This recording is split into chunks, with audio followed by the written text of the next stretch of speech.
नमस्कार मित्रांनो, स्वागत आहे तुमचं एनजी मॅथ क्लास या आपल्या यूट्यूब चॅनलमध्ये. मित्रांनो, आपण महा टी.ई.टीसाठी अतिशय इम्पॉर्टंट, अतिशय महत्त्वपूर्ण अशी प्रश्नपत्रिका या ठिकाणी पाहत असतो. आता याला आपण प्रश्नपत्रिका का म्हणतो, तर या ठिकाणी आपण काय करत असतो, आतापर्यंत झालेल्या जे काही प्रश्नपत्रिका आहेत, म्हणजे प्रिव्हियस इयर प्रश्नपत्रिका किंवा मागील वर्षाच्या ज्या काही प्रश्नपत्रिका आहेत, या प्रश्नपत्रिकेचं विश्लेषण किंवा स्पष्टीकरण आपण या ठिकाणी घेत असतो. ठीक आहे. मग आज आपण कोणत्या विषयाची प्रश्नपत्रिका घेणार आहोत, तर मराठी विषयाची. आपलं प्रकरण कोणतं आहे, तर नाम हे आजचं आपलं प्रकरण आहे. म्हणजे आतापर्यंत झालेल्या टी.ई.टीमध्ये नाम या प्रकरणावरती जे काही प्रश्न विचारले ते सारे प्रश्न आपण या ठिकाणी घेतलेले आहेत. मग आता हे पेपर 1 साठी आहे की 2 साठी आहे, असेही बरेच जण विचारतात. तर मित्रांनो, हे तुमचा पेपर 1 असो किंवा पेपर 2 असो, तुमच्या दोन्ही पेपरला मराठी व्याकरण हा विषय काय आहे, 100% सारखा आहे. म्हणजे 70% नाही, 80% नाही, तर 100% काय आहे, सारखा आहे. म्हणजे याच्यामधला एक शब्दही, एक वाक्यही किंवा एक प्रकरणही पेपर 1 साठी वेगळं आहे आणि पेपर 2 साठी वेगळं आहे असं नाही. ठीक आहे. म्हणून तुम्हाला मराठी विषयाचा अभ्यास करताना तुमचा पेपर 1 असो किंवा पेपर 2 असो, दोन्हीचा काय करायचं, तुम्हाला एकत्रच अभ्यास करायचा आणि एकच अभ्यास करायचा. ठीक आहे. माझ्यावर भरोसा नसेल तर तुम्हाला प्रश्न दाखवतो आणि प्रूफ पण दाखवतो. ठीक आहे. बघा काय आहे, बेंदूर हा सण वेगवेगळ्या भागात वेगवेगळ्या महिन्यात येतो. या वाक्यात एकूण नामे किती. आता ठीक आहे, स्पष्टीकरण आपण नंतर घेऊ. फक्त बघा, आता सध्या काय विचारलं आपल्याला, की या वाक्यामध्ये एकूण किती नाम आहेत असं विचारलं. कधी प्रश्न विचारला होता, 2025ला. कोणत्या पेपरमध्ये होता पहा, पेपर 1 मध्ये होता. ठीक आहे. आता पुढचा प्रश्न बघा, आपला प्रश्न क्रमांक 2 बघा. माधुरी माझ्या बहिणीची मुलगी आहे, या वाक्यात किती नामे आली आहेत. बदललाय प्रश्न, कोणत्या पेपरला, 2025च्याच. पेपर क्रमांक किती, 2 आहे. काही बदललाय का प्रश्न, काहीच बदलला नाही. बाकीच्या सारखं आपण ढगात बाता मारत नाही. जे समोर आहे, जे फॅक्ट आहे, जे सत्य आहे ते तुमच्या समोर मांडतो. सेम प्रश्न, सारखाच प्रश्न, एकाच वर्षी. बघा, इथं 2025 आहे, तो पण 2025ला आहे. एक प्रश्न पेपर 1 ला विचारलाय, एक प्रश्न काय केला, पेपर 2 ला विचारलाय. पण विचारलंय काय, दोन्हीमध्ये काय विचारलंय, सारखंच विचारलंय की दिलेल्या वाक्यामध्ये नामं किती आहेत असं विचारलंय. ठीक आहे. मग आता बघा, हे जे वाक्य आहे याच्यात किती नाम आहेत बघू. खूप सोपं आहे बघा. आता याच्यामध्ये सगळ्यात पहिलं नाव कोणतं आहे, बेंदूर आहे. त्याच्यानंतर सण आहे, हा वेगवेगळ्या भागात सुद्धा नाम आहे आणि वेगवेगळ्या महिन्यात येतो. मग किती नाम झाले या वाक्यामध्ये बघा, 1 2 3 4. या वाक्यात एकूण किती नामं आहेत, तर एकूण 4 नाम आहेत. आता या ठिकाणी अजून एक लक्षात द्या, 4 नामं, 4 ऑप्शन कुठं आहे, पर्याय क्रमांक 1 मध्ये आपल्याला 4 दिलेले. म्हटलं आपल्याला 1 नंबरचं वर्तुळ गोल करायचंय. या ठिकाणी गडबड आपल्याकडून काय होतं, आपण उत्तर काढतो 4. आपलं उत्तर जर 4 असलं, 4 नामं आहेत असं लिहितो आणि आपण मग वर्तुळ गोल करतो 4 नंबरचं.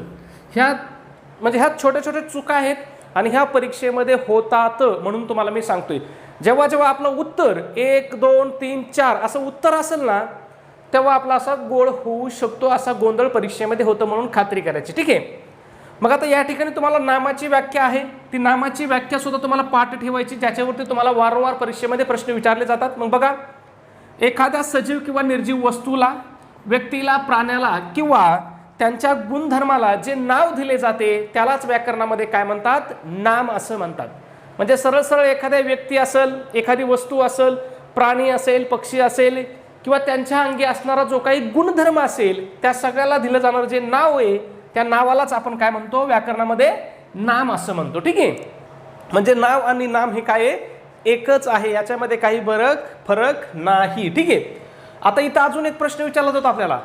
हाच प्रश्न दिला जाईल असा, की बेंदूर हा सण वेगवेगळ्या भागात वेगवेगळ्या महिन्यात येतो. या वाक्यातील बेंदूर हे नाम कोणत्या प्रकारचं आहे. मग बेंदूर हे नाम कोणतं आहे, तर हे विशेष नाम आहे. कोणतं नाम आहे, विशेष नाम. ठीक आहे. लक्षात ठेवा मित्रांनो, परीक्षेत प्रश्न विचारले जातात.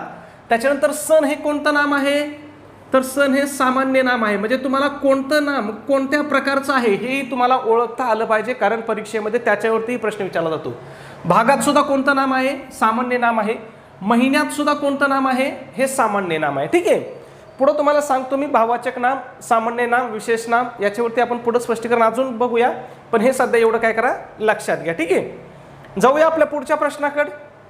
प्रश्न क्रमांक 2 काय विचारलं बघा, माधुरी माझ्या बहिणीची मुलगी आहे, या वाक्यात किती नामे आली आहेत. मग आता याच्यामध्ये किती नाम आहेत बघा. सगळ्यात पहिलं नाम आहे माधुरी, माझ्या बहिणीची, आणि मुलगी. किती नाम आहेत त्याच्यामध्ये? 3 नाम आहेत. आता 3 ऑप्शन कुठं आहे? इथं बघा, 3 पर्याय क्रमांक 3 मध्येच दिलेला आहे. ठीक आहे, मग इथं आपलं पर्याय क्रमांक 3 हेच आपलं उत्तर असणार आहे. ठीक आहे, मग आता या ठिकाणी अजून तुम्हाला लक्षात ठेवायचं आहे, ह्या नावाचे प्रकार सुद्धा तुम्हाला ओळखता आलं पाहिजेत. बहिणी आणि मुलगी हे कोणते नाव आहेत? तर हे 2 सामान्य नाम आहेत. कोणते आहेत? सामान्य नाम. ठीक आहे, त्याच्यानंतर माधुरी हे कोणतं नाम आहे? तर हे माधुरी ही विशेष नाम आहे. ठीक आहे, म्हणजे हे तुम्हाला ओळखता आलं पाहिजे, कोणतं नाम कोणत्या प्रकारामधलं आहे हे तुम्हाला ओळखता आलं पाहिजे. आता अजून एक तुम्हाला महत्त्वाचा प्रश्न विचारला जातो की नामाचे मुख्य किती प्रकार पडतात? नामाचे मुख्य किती प्रकार पडतात? मग लक्षात ठेवा, नामाचे मुख्य किती प्रकार पडतात? 3 प्रकार पडतात. ते 3 प्रकार कोणकोणते आहेत बघा. पहिलं आहे विशेष नाम, त्याच्यानंतर आहे सामान्य नाम आणि त्याच्यानंतर आहे भाववाचक नाम. आता तुम्ही म्हणता सर, तुम्ही म्हणता 3 प्रकार पडतात, 3 प्रकार इथे लिहिले, पण मग अजून 2 प्रकार आहेत की नाही? ते 2 प्रकार कोणते? तुम्ही म्हणता सर पदार्थवाचक नाम. काय म्हणताल? पदार्थवाचक नाम. त्याच्यानंतर अजून मला वाटतं समूहदर्शक नाम. ठीक आहे, समूहदर्शक नाम. मग या लक्षात ठेवा, व्याकरणामध्ये या दोन्ही नामांना काय म्हटलं जातं? सामान्य नामच म्हणलं जातं, हे लक्षात ठेवा. ठीक आहे, मग नामाचे मुख्य प्रकार किती? 3च आहेत, हे लक्षात ठेवा. जो कोणी तुम्हाला 5 सांगेल ना त्याला आपला व्हिडिओ दाखवा. नामाचे मुख्य प्रकार किती? 3. परीक्षेमध्ये वारंवार प्रश्न विचारलेला आहे. MPSCला सुद्धा हा प्रश्न परीक्षेमध्ये विचारलेला आहे मित्रांनो. ठीक आहे, त्याच्यामुळे 3च उत्तर लिहायचं आहे तुम्हाला. ठीक आहे, हे पदार्थवाचक नाम आणि समूहदर्शक नाम कशामध्ये धरले जातात? तर ते सामान्य नामामध्ये धरले जातात. ठीक आहे, पुढच्या प्रश्नाकडे जाऊ आपण. प्रश्न क्रमांक 3 आहे, पुढीलपैकी नपुसकलिंगी नाम ओळखा. कोणतं नाम ओळखायला सांगितलंय? नपुसकलिंगी नाम आपल्याला या ठिकाणी ओळखायला सांगितलंय. ठीक आहे, मग आता मराठी व्याकरणामध्ये आपण लिंग कशावरून ओळखतो बघा. अतिशय सोपी पद्धत आहे मराठी व्याकरणामध्ये लिंग ओळखण्यासाठी. काय? आपण तो, ती, ते या सर्व नामांचा वापर करून आपण काय करतो? लिंग ओळखतो. म्हणजे समजा आता एखादा समजा मुलगा असेल, मग ह्या मुलगा या शब्दाच्या आधी कोणतं अक्षर लागेल त्याच्यावर म्हणजे आपण काय म्हणतो? तो मुलगा. मग तो असेल तर काय असतं? हे पुल्लिंगी असतंय. ती असेल तर काय असतंय? ती मुलगी स्त्रीलिंगी असतंय. आणि नपुसकलिंगी काय असतंय? ते घर, ते पुस्तक. म्हणजे ते असेल तर काय असतंय? नपुसकलिंगी असतं. आता हे तुम्हाला माहिती आहे, मला माहिती आहे, 100% लोकांना काय हे माहिती आहे. पण जर एका व्यक्तीला जरी माहीत नसलं तरी त्याच्यासाठी सांगणं हे माझं काय कर्तव्य आहे. ठीक आहे, मग या ठिकाणी बघा, फुगे, धागे, सोगे आणि वांगे. आता या ठिकाणी बघा, मराठी व्याकरण जेवढं सोपं आहे, म्हणजे सोपं आहे मराठी व्याकरण, काय आहे खूप सोपं आहे, पण जेवढं दिसतं ना तेवढं पण सोपं नाही. जेवढं दिसतं तेवढं पण सोपं नाही. तुम्ही म्हणता कसं काय सर? बघा आता फुगे शब्द आहे, मग आपण काय म्हणतो? ते फुगे. मग तुम्ही लगेच नपुसकलिंगी लिहून टाकता, मार्क चुकला. पुन्हा बघा धागे आहे, आपण काय म्हणतो? ते धागे. पुन्हा काय म्हणतात सर? धागे पण उत्तर बरोबर आहे, चुकला. ते सोगे, हा सुद्धा उत्तर काय चुकला. आता या ठिकाणी एक गंमत आहे किंवा एक अपवाद आहे बघा. हे सगळे शब्द कसे आहेत? फुगे, धागे, सोगे हे कोणते शब्द आहेत? अनेक वचनी शब्द आहेत. कोणते शब्द आहेत? अनेक वचनी शब्द आहेत. मग यांचं जर आपल्याला लिंग ओळखायचं असेल तर ते आधी काय करावं लागतं? आपल्याला एकवचनी रूप त्यांचं घ्यावं लागतं. कोणतं रूप घ्यावं लागतं? एकवचनी रूप घ्यावं लागतं. हे कोणते रूप दिलेत आपल्याला? त्यांनी अनेक वचनी रूप दिलेत. मग इथं आपलं उत्तर कोणतं असणार आहे? वांगे हेच आपलं उत्तर असणार आहे. वांगे हा शब्द काय आहे? एक वचनामध्ये तोच आहे आणि अनेक वचनामध्येही त्याला वांगेच म्हटलं जातं. मग आपण म्हणतो बाजारातून 5 वांगे आणलं, 5 वांगे आणले आणि 1 वांगे आणलं तरी आपण काय म्हणतो? मी बाजारातून 1 वांगे आणले. ठीक आहे, मग इथं आपलं उत्तर वांगे असणार आहे. मग आता हे लक्षात घ्या, फुग्याचं एक वचन काय होतं बघा? फुगा. मग आपण काय म्हणतो? तो फुगा. मग फुगा हा शब्द कोणता आहे? पुल्लिंगी आहे. धाग्याचा एक वचन काय होतं बघा? एक वचन काय होतं? धागा. मग काय म्हणतो? तो धागा. मग धागा हा शब्द सुद्धा काय आहे? पुल्लिंगी आहे. सोगेचं एक वचन काय आहे? सोगा. मग आपण काय म्हणतो? तो सोगा. ठीक आहे, तो सोगा. लक्षात येतं मित्रांनो, मराठी व्याकरण सोपं आहे, पण जेवढं सोपं दिसतं तेवढं बी सोपं नाही. ठीक आहे, त्याच्यासाठी पुन्हा तुम्हाला सराव महत्त्वाचा आहे. ठीक आहे, बेसिक गोष्टी आहेत त्या तुम्हाला त्या ठिकाणी महत्त्वाच्या आहेत. ठीक आहे, पुढचा प्रश्न बघा. प्रश्न क्रमांक पाहण्या अगोदर आपण एक छोटीशी सूचना आहे मित्रांनो. आपण महा TET परीक्षेसाठी अतिशय इम्पॉर्टंट, अतिशय महत्त्वपूर्ण अशी टेस्ट सिरीज या ठिकाणी सुरू केलेली आहे. मग आपल्या टेस्ट सिरीजचं वैशिष्ट्य की तुम्ही या ठिकाणी तुमच्या महा TETच्या संपूर्ण अभ्यासक्रमावरती आधारित अशी आपली ही टेस्ट सिरीज असणार आहे. ठीक आहे, महा TETच्या संपूर्ण अभ्यासक्रमावर आधारित आपली टेस्ट सिरीज असणार आहे. मग या टेस्ट सिरीजमध्ये तुम्हाला काय काय भेटेल तर तुम्हाला एकूण 10 टेस्ट पेपर भेटतील. त्याचबरोबर आतापर्यंत झालेल्या TETच्या तुम्हाला सर्व प्रश्नपत्रिका भेटतील. ठीक आहे, म्हणजे आतापर्यंत आता TET कधीपासून सुरुवात झालेली आहे 2013 पासून झालेली आहे. मग 2013 पासून आतापर्यंत जेवढ्या काही प्रश्नपत्रिका झाल्या ह्या सगळ्या प्रश्नपत्रिका पेपर 1च्या पण आणि पेपर 2च्या पण तुम्हाला पाठवल्या जातील. ठीक आहे, आणि त्या सुद्धा कशा पाठवल्या जातील तर उत्तरासहित, म्हणजे त्या सर्व प्रश्नपत्रिकेची उत्तर सूची सुद्धा तुम्हाला त्या ठिकाणी काय केली जाईल, पाठवली जाईल. ठीक आहे, त्याचबरोबर यासोबतच आपण तुम्हाला फ्रीमध्ये अतिशय IMP अतिशय महत्त्वपूर्ण अशा नोट्स सुद्धा तुम्हाला त्या ठिकाणी देत आहोत. मग यामध्ये मराठी विषय असेल, हिंदी असेल, गणित बुद्धिमत्ता असेल, ज्यांचा इंग्रजी असेल त्यांच्यासाठी आपण इंग्रजीच्या सुद्धा नोट्स त्या ठिकाणी देत आहोत. इतिहास असेल, भूगोल असेल, मानसशास्त्र असेल, ह्या सगळ्या विषयाच्या नोट्स आपण या ठिकाणी देत आहोत. आता जर उदाहरण पाहिलं ना मित्रांनो तर मानसशास्त्राच्या नोट्स एवढ्या आपल्या व्यवस्थित आहेत, एवढ्या टॉपच्या आहेत की या ठिकाणी तुम्हाला 30 पैकी कमीत कमी 25 प्रश्न तरी आपल्या नोट्समधले पडणार म्हणजे पडणारच. ठीक आहे, त्याचबरोबर इयत्ता 4थी ते 8वीचे जे काही पुस्तकं आहेत, शालेय पुस्तकं, त्याच्यासुद्धा नोट्स तुम्हाला आपण या ठिकाणी देत असतो. ठीक आहे, मग त्याच्यामध्ये इतिहास असेल, भूगोल असेल, राज्यशास्त्र असेल किंवा विज्ञान असेल, ह्या सगळ्या विषयाच्या 4थी, 5वी, 6वी, 7वी ह्या सगळ्या इयत्तेच्या नोट्स तुम्हाला त्या ठिकाणी पाठवल्या जातील. ठीक आहे, आता हे महत्त्वाचं का बघा तुम्ही, इयत्ता 4थी ते 8वीचा अभ्यासक्रम आपल्याला का महत्त्वाचा आहे तर पेपर 1 ज्यांचा आहे त्यांना जो काही विषय आहे परिसर अभ्यास. ठीक आहे, माझं अक्षर थोडं खराब आहे, अक्षराकडे लक्ष देऊ नका. परिसर अभ्यास हा जो विषय आहे त्याच्या 30 पैकी 25 प्रश्न काय असतात 4थी ते 8वीच्या नोट्समधले असतात किंवा 4थी ते 8वीच्या पुस्तकातले असतात. त्याच्यानंतर ज्यांचा पेपर 2ला समाजशास्त्र आहे त्यांना 60 पैकी 50 प्रश्न हे कमीत कमी काय असतात 4थी ते 8वीच्या पुस्तकातले असतात. आणि ज्यांचा पेपर 2ला गणित विज्ञान आहे त्यांना सुद्धा विज्ञानच्या 30 प्रश्नापैकी 25 प्रश्न हे काय असतात इयत्ता 4थी ते 8वीच्या पुस्तकामधले असतात. ठीक आहे, मग किती महत्त्वाचं आहे बघा हे. ठीक आहे, मग तुम्ही फक्त एवढ्याचा जरी परीक्षेला अभ्यास केला ना मित्रांनो तरी तुम्ही सहज परीक्षेमध्ये 100 पेक्षा जास्त मार्क या ठिकाणी सहज घेऊ शकता. ठीक आहे, मग एवढ्या सगळ्या मटेरियलची किंमत किती आहे मित्रांनो तर फक्त आपण 200 रुपये किंमत ठेवली. त्याच्यामध्ये सुद्धा विद्यार्थ्याच्या मागणीस्तव, आपल्या शिक्षक बांधवांच्या मागणीस्तव आपली ऑफर चालू आहे. मग जर ऑफरनुसार जर तुम्ही आज आपली टेस्ट सिरीज घेतली तर ही तुम्हाला फक्त आणि फक्त काय होईल 139 रुपयाला तुम्हाला ही टेस्ट सिरीज पडेल. मग हे 139 रुपये तुम्हाला कुठं पाठवायचे बघा तर तुमच्याकडे गुगल पे आहे, फोनपे आहे. त्या ठिकाणी आपला नंबर आहे 96 89 14 16 30. या नंबरवरती तुम्हाला गुगल पे, फोनपेला 139 रुपये पाठवायचे आहेत. आता बऱ्याच जणांना काय होते नंबरवरती पैसे पाठवण्यासाठी अडचण येत आहे, कधी बँकेचा इश्यू असतो किंवा काही दुसऱ्या इतर समस्या असतात. तर तुम्ही जर मला व्हॉट्सॲपला मेसेज केला तर तुम्हाला त्या ठिकाणी आपण स्कॅनरसुद्धा पाठवतो. स्कॅनरवरती पैसे पाठवणं काय असतंय सोपं असतंय, सहज असतंय, जलद असतंय आणि सगळ्यात महत्त्वाचं आपले पैसे चुकून दुसऱ्या व्यक्तीला जाण्याचा धोका त्या ठिकाणी राहत नाही. परत इकडे फोनपेला कसं सर्व्हर डाऊन असतो तसा सर्व्हरचा प्रश्नसुद्धा स्कॅनरला राहत नाही. मग तुम्ही मला जर व्हॉट्सॲपला एक मेसेज केला तर त्या ठिकाणी तुम्हाला व्हॉट्सॲपवरती स्कॅनर पाठवून दिलं जाईल. ठीक आहे, तुम्हाला स्कॅनर पाठवल्यानंतर किंवा गुगल पे, फोनपे असेल याच्यावरती कशावरूनही तुम्ही 139 रुपये पाठवायचेत आणि तुम्ही जे पैसे पाठवले त्याचा एक काय करायचा एक स्क्रीनशॉट काढायचा आहे आणि हा स्क्रीनशॉट काय करायचा आहे मित्रांनो मला व्हॉट्सॲपला टाकायचा आहे. आपला व्हॉट्सॲपला नंबर कोणता आहे तर 96 89 14 16 30 हाच आपला काय आहे व्हॉट्सॲप नंबर आहे. ठीक आहे, मग व्हॉट्सॲपला तुमचा स्क्रीनशॉट मिळाल्याबरोबर 5 मिनिटाच्या आतमध्ये तुम्हाला संपूर्ण स्टडी मटेरियल इथं जेवढं सांगितलंय ते संपूर्ण स्टडी मटेरियल काय केलं जाईल तुम्हाला तुमच्या व्हॉट्सॲपवरती PDF फाईलच्या स्वरूपामध्ये त्या ठिकाणी पाठवून दिलं जाईल. ठीक आहे, पुढच्या प्रश्नाकडे जाऊ.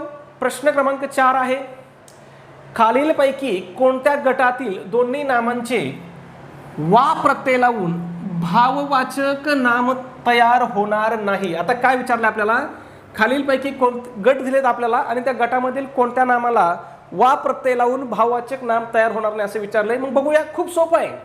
त्यांनी आपल्याला दिलंय कोणता प्रत्यय लावायचा आहे वा प्रत्यय लावायचा. इथं कोणता शब्द आहे गोड शब्द आहे, त्याला जर वा प्रत्यय लावला तर काय होईल गोडवा होईल. झालं भाववाचक नाम तयार झालं. इथं ओला शब्द आहे, त्याला वा प्रत्यय लावला तर काय तयार होईल? ओलावा. भाववाचक नाम आहे. मग ठीक आहे, पुढचा बघू. इथं बघा ओला, आता ओलावा आपण घेतलेला आहे, ओलावा. गारला जर आपण वा प्रत्यय लावला तर काय होईल? गारवा होईल. मग याचं पण होतंय, यांचं पण होतंय. पुढं बघू.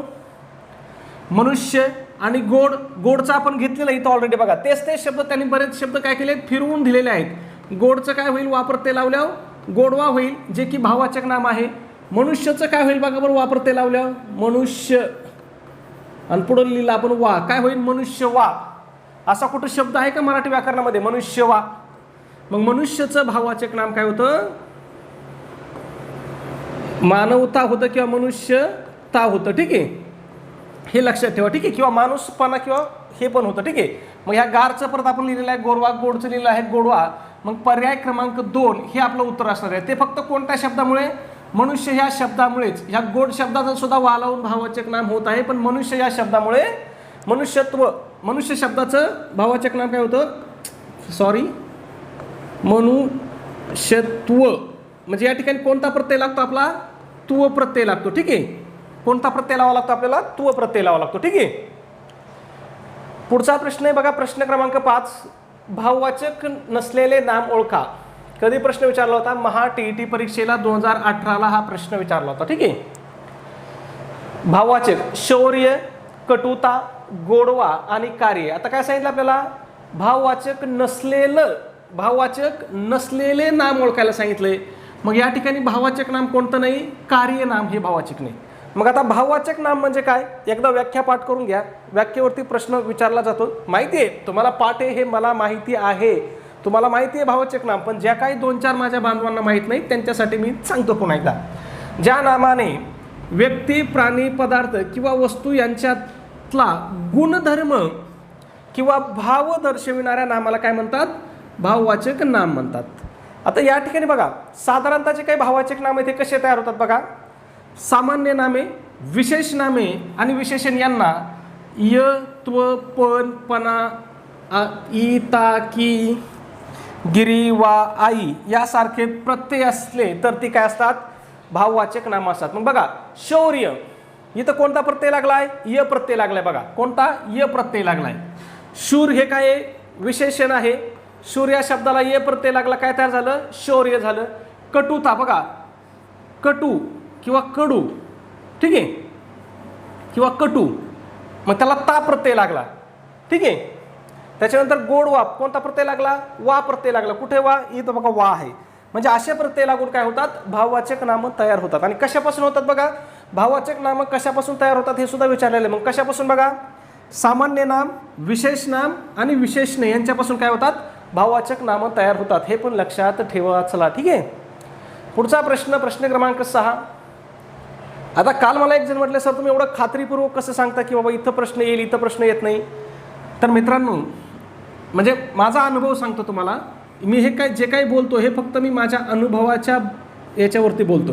मी काय लय हुशार आहे, मी काय लय बुद्धिवान आहे, किंवा मी काय आपल्या मानसशास्त्राच्या भाषेत पाहिलं तर मी काय लय प्रतिभावान विद्यार्थी नाही. मी बालपणापासून सरासरी विद्यार्थी आहे. ठीक आहे, सरासरीमध्येच शिकलेलो आहे. म्हणजे 10वीपर्यंत पहिल्या 3मध्ये माझा नंबर असायचा आमच्या गावातल्या शाळेतल्या, खेडेगावातल्या शाळेत. परंतु अनुभव हा जो गुरु आहे ना, हा माणसाचा काय असतो? सगळ्यात मोठा गुरु असतो. मित्रांनो, मी MPSCच्या आतापर्यंत 11 वेळा मेन्स दिल्यात. किती वेळा? 11 वेळा मेन्स दिल्यात. आपली TET परीक्षा जर पाहिली तर मी खरं सांगतो, फक्त माझी 2013ची TET मी पास झालो नव्हतो. 2013ची TET पास झालो नव्हतो. त्याच्यानंतर मी जेवढ्या वेळेस परीक्षा दिली ते सगळे पेपर मी 100पेक्षा जास्त मार्क घेऊन पास झालेलो मित्रांनो. ठीक आहे, हायेस्ट माझ्या एका पेपरला 126 मार्क आहेत. ठीक आहे, बाकीच्या सगळे 100पेक्षा जास्त मार्क घेऊन मी पास झालेलो आहे. फक्त 2013ची TET माझी 3 मार्कावरून गेली होती. ठीक आहे, एवढं लक्षात ठेव. म्हणजे हे मी सगळं कशाच्या जीवावर बोलतोय की अनुभवाच्या जीवावरती बोलतोय. म्हणजे मी 2013 पासून मी अभ्यासाला सुरुवात केली होती. 2013 पासून आज किती 2026 आहे, म्हणजे 13 वर्ष झालं मी कंटिन्यू याच फील्डमध्ये आहे. मग 11 वेळा माझी MPSC मेन दिली. आणि सरळ सेवा तर किती झाले असतील त्याचा तर आता तुम्हीच विचार करा. आणि प्री किती असतील, म्हणजे सांगायचा भाग नव्हता, परंतु फक्त का सांगतो मी की हा अनुभव आहे. मग हे तुम्हाला जर याच्यातून जेवढं घेता येईल तेवढं घेण्याचा प्रयत्न करत चला, ठीक आहे. नव्याची नवलाई साऱ्यांनाच वेड लावते या वाक्यातील भाववाचक नाम ओळखा. काय सांगितलंय? नव्याची नवलाई साऱ्यांनाच वेड लावते या वाक्यातील भाववाचक नाम ओळखा. मग आता या वाक्यामध्ये भाववाचक नाम कोणतं असेल बरं? बघा पर्याय काय दिलेत? वेड भाववाचक आहे का? नवलाई, नव्याची आणि लावते. मग या ठिकाणी कोणतं असणार आहे? नवलाई हे भाववाचक नाम असणार आहे. बघा नवल अधिक काय? आई. कोणता शब्द तयार होतो? नवलाई. मग याला कोणता प्रत्यय लागलाय? आई प्रत्यय लागलाय. मग मी तर तुम्हाला आधीच सांगितलं होतं. काय सांगितलं होतं? यत्व, पण, पणा, आई, की, गिरी, तावी हे प्रत्यय लागले. तर बघा इथं बघा आई हा प्रत्यय आहे बघा, ठीक आहे. मग आई हा प्रत्यय जर लागला तर काय होतं? भाववाचक नाम असतं, ठीक आहे. म्हणून या छोट्या छोट्या गोष्टी आहेत ह्या तुम्हाला पाठ करायच्या आहेत. पुढचा प्रश्न 8 नंबर. चुकीच्या पद्धतीने केलेले सामान्य रूप ओळखा. काय सांगितलंय? चुकीच्या पद्धतीने केलेलं आपल्याला सामान्य रूप ओळखायला सांगितलंय. जहरी, रूपा, विहिरी, प्रवाह. मग आता या ठिकाणी बघा सामान्य रूप म्हणजे काय? तर ज्यावेळेस आपण एखाद्या शब्दाला विभक्ती प्रत्यय लावतो किंवा शब्दयोगी अव्यय त्याला जोडतो त्यावेळेस त्या शब्दाच्या मूळ रूपामध्ये जो बदल होतो ना त्याला आपण काय म्हणतो? सामान्य रूप म्हणतो.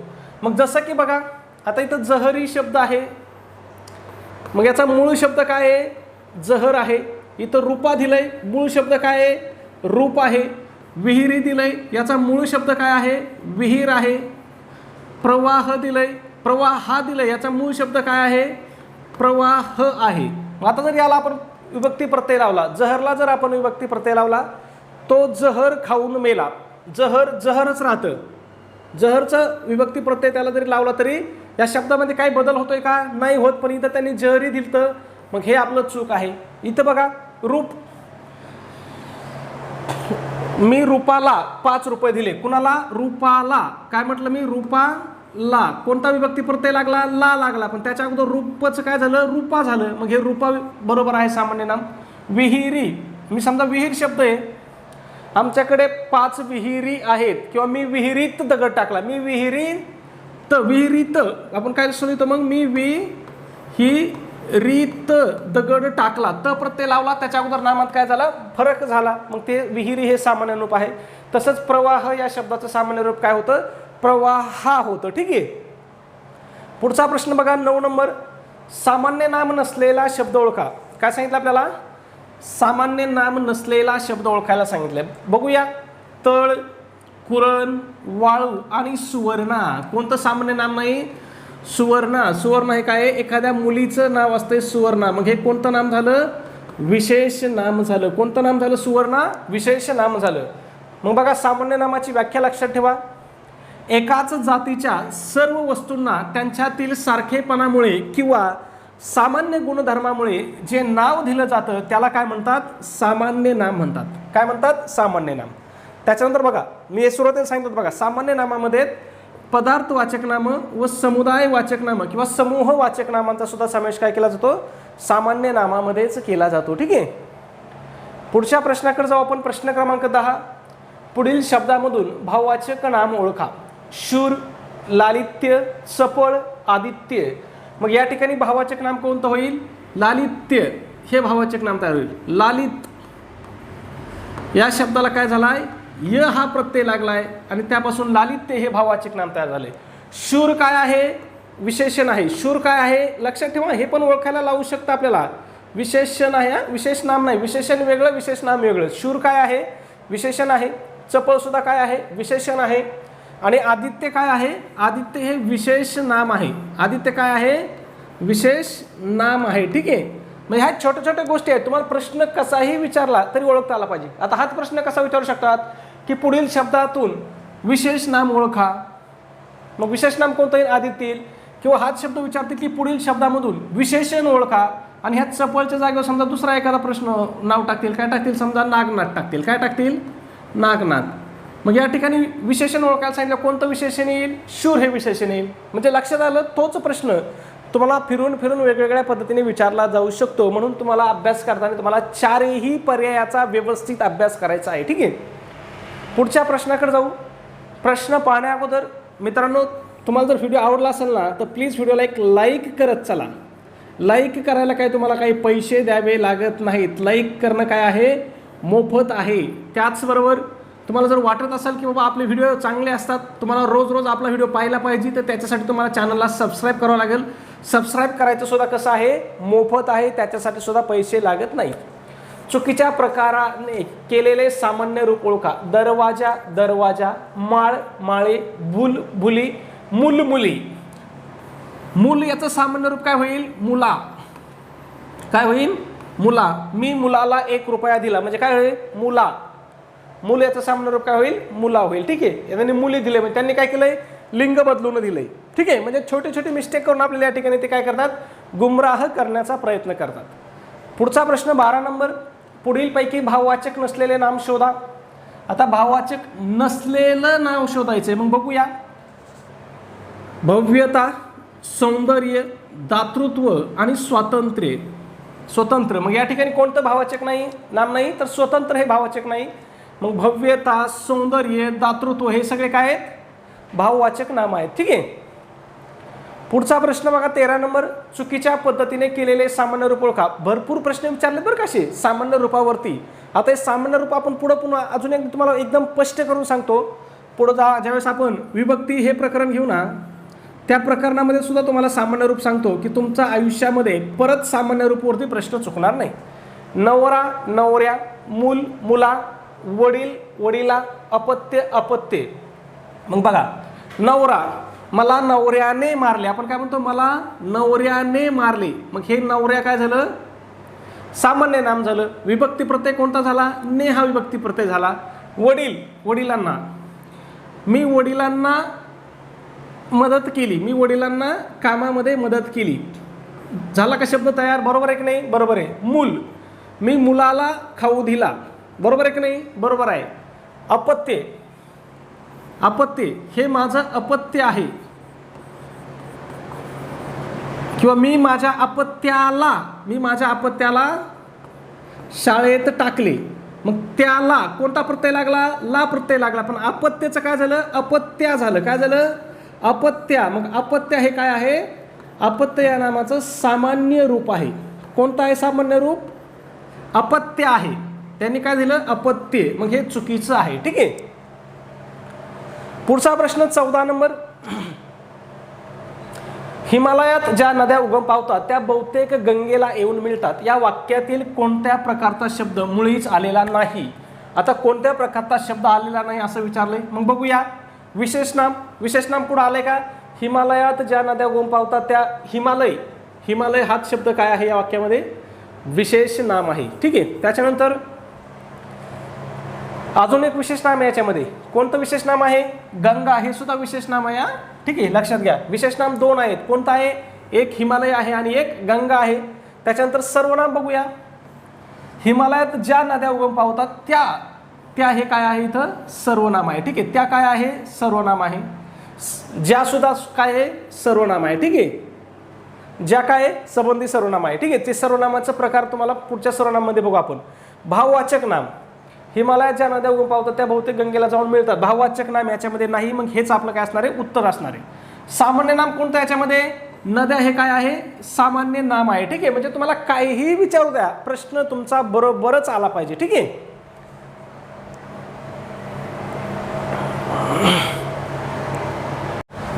पुढचा प्रश्न आहे आपला 15 नंबर. भाववाचक नामाचे चुकीचे रूप ओळखा. आता काय सांगितलं आपल्याला, भाववाचक नामाचं चुकीचं रूप ओळखायला आपल्याला या ठिकाणी विचारलंय. वैविध्यता, वैविध्यता, वैविध्यता कुठं शब्द असतो का, हा शब्द काय असतो, विविध. आणि याचं भाववाचक नाम काय होतं, विविधता, ता हा प्रत्यय लागतो. ठीक आहे. मग हेच आपलं उत्तर असणार आहे. बाकीचं बाबा सामिप्य, समीप, समीप याला काय जर य हा प्रत्यय लागला तर कोणतं भाववाचक नाम तयार होतंय, सामिप्य होतंय. सौकर्य याला सुद्धा य प्रत्यय लागलेला आहे. मधुरता याला ता प्रत्यय लागलेला आहे आणि भाववाचक नाम तयार झालेलं आहे. ठीक आहे. ह्या गोष्टी जर तुम्ही एकदा समजून घेतल्या ना तर हे खूप सोपं आहे.